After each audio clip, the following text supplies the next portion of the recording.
Good afternoon. After 13 years of civil war in Syria, more than half a century of brutal authoritarian rule by Bashar Assad and his father before him, rebel forces have forced Assad to resign his office and flee the country. We're not sure where he is, but there's word that he's in Moscow. At long last, the Assad regime has fallen. This regime brutalized and tortured and killed literally hundreds of thousands of innocent. As we all turn to the question of what comes next, the United States will work with our partners and the stakeholders in Syria to help them seize an opportunity to manage the risks.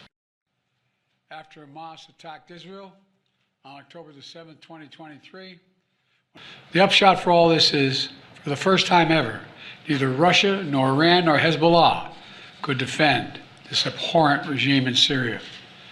And this is a direct result of the blows that Ukraine, Israel have delivered upon their own self-defense with unflagging support of the United States.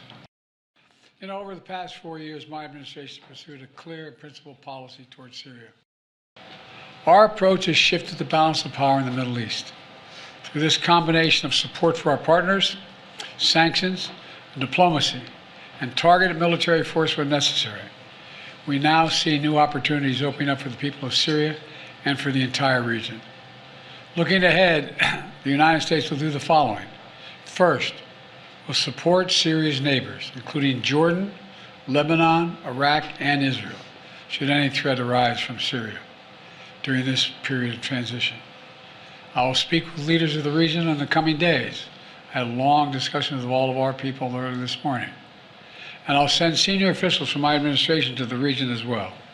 Second, we will help ensure stability in eastern Syria, protecting any personnel, our personnel, against any threats, and will remain our mission against ISIS will be maintained, including the security of detention facilities where ISIS fighters are being held as prisoners. We're clear-eyed about the fact that ISIS will try to take advantage of any vacuum to reestablish its capabilities and to create a safe haven. We will not let that happen. A dozen of precision strikes, airstrikes within Syria, targeting ISIS camps. We will engage with all Syrian groups, including within the process led by the United Nations, to establish a transition away from the Assad regime toward independent, sovereign, independent, I want to say it again, sovereign Syria, with a new constitution, a new government that serves all Syrians. And this process will be determined by the Syrian people themselves. And the United States will do whatever we can to support them, including through humanitarian relief, to help restore Syria after more than a decade of war and generations of brutality by the Assad family. And finally, we will remain vigilant. Make no mistake, some of the rebel groups that took down Assad have their own grim record of terrorism and human rights abuses. We've taken note of statements by the leaders of these rebel groups in recent days, and they're saying the right things now. But as they take on greater responsibility, we will assess not just their words, but their actions. And we are mindful that there are Americans in Syria, including those who reside there, as well as Austin Tice, who was taken captive more than 12 years ago.